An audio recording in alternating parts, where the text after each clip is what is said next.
All aboard!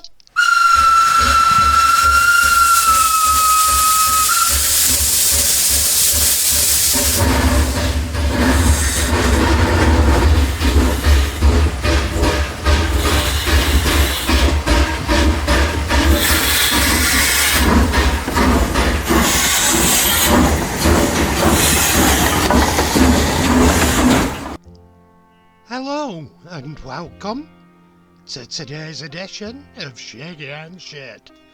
And today we'll be taking this, what was a kit-built locomotive, tank engine, and it was a nice loco and it could have been made nice.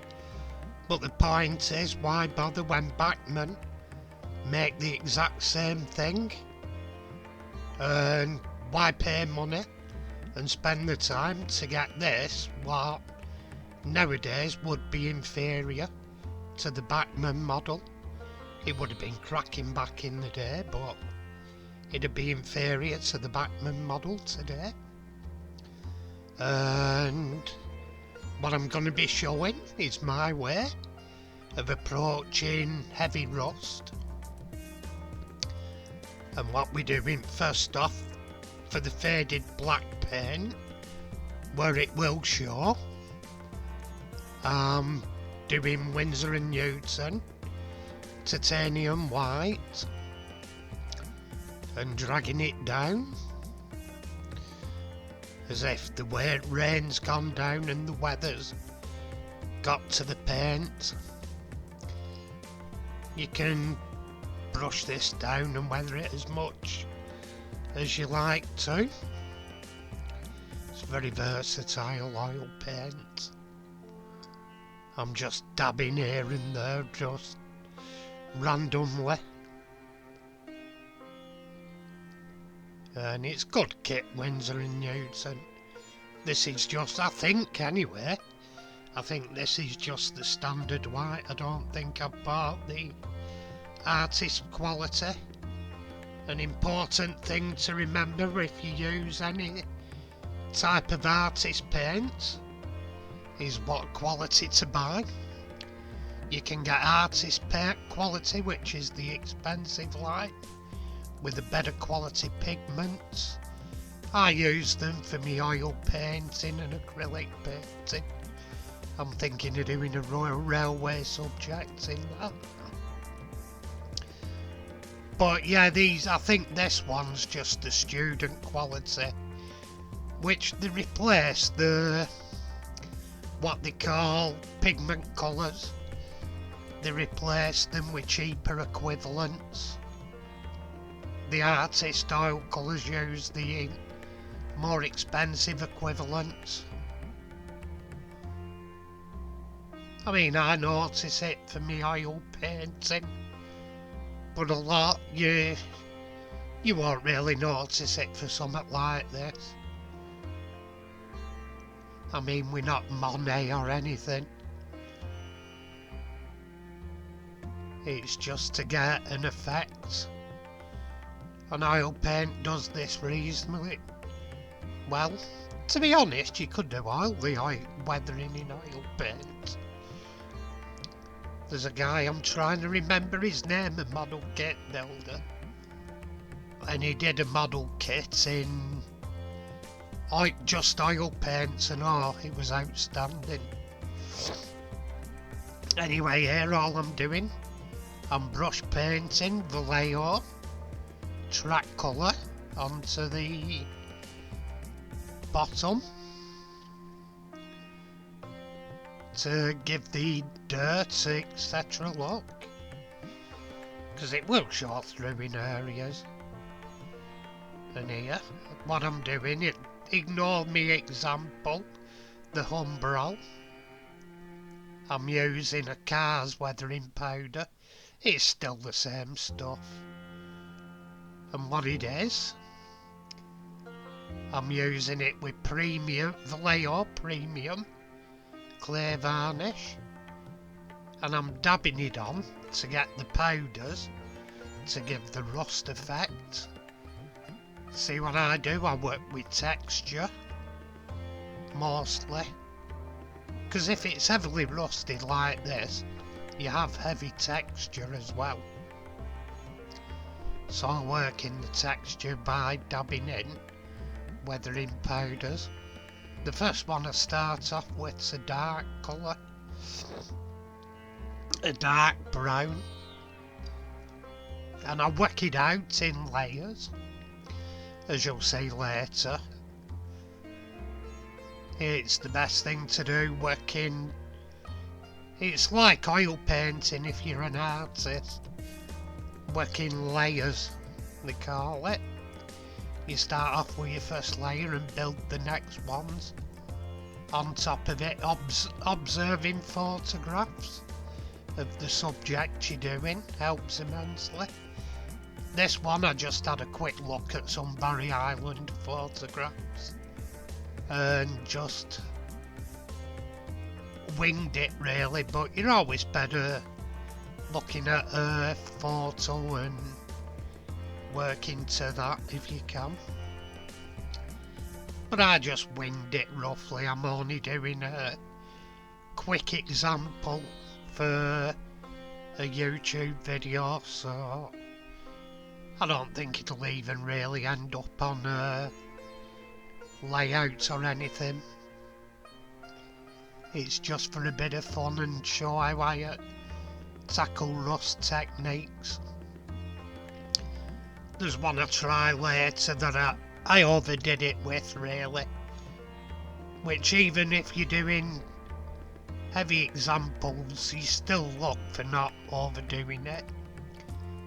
And at that point I'm covering over the LMS markings, because it had never been scrapped like this in LMS days.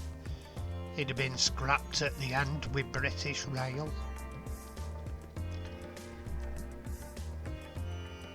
And so I'm just making sure the LMS markings are covered over.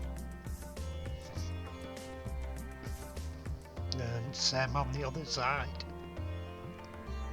And as I say, you can observe photos and see where the rust forms, and I've done it roughly how it would have formed, not spot on, but Barry Island, you can't. Barry Island locos, they were just really heavily rusted, and if you get the rough idea. Anyway, this point where I'm dry brushing this rise of rust, I did the same as that first step I showed there, except you can see I've gone over with another lighter coloured rust colour on top of the dark colour with exactly the same technique. And what I'm doing here, this is a Citadel colour, it's Rise of Rust it's called. I'm giving it, see what happens with rust, the older, more established rusts are dark, then you go on to a mid-coloured rust, which is sort of mid-life through if you will, then the top end, which is newer rusts, which are the top end of it, the more orangey coloured, and then the very top, the newest rust that's forming, is a yellowy colour, like a yellowy ochre colour, which I'll put on after. But this one, this Rise of Rust Citadel colour, it's a cracking thing. I'm just dry brushing it over, just randomly, doesn't have to be spot on. Just randomly over the rust. As I say, I'm just showing techniques, how to show heavy rusting, which this technique works for me. See, the thing is, you can watch my technique here and adapt it to how you want it, add or take away from it. It's just the basic ideas I'm showing.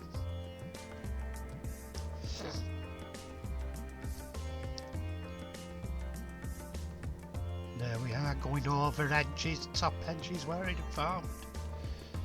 And there we go. And at this point, this is where I overdid it really. I should have been a lot gentler. What I'm doing here, I'm using artist paint pigments, and they're a lot more saturated than the commercially available weathering powders. They can be used without a doubt, but with a bit more care, and I've done it a bit heavier than I intended to. I just wanted little.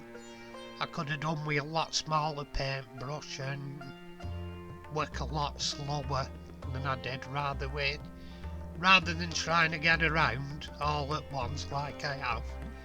I should have done it a little bit at a time, because I only intended them to be little streaks, but it works. But like I say, it's only a video demo. What I intended them to be was more at like the cab roof there at the back, a little dot and streaking down.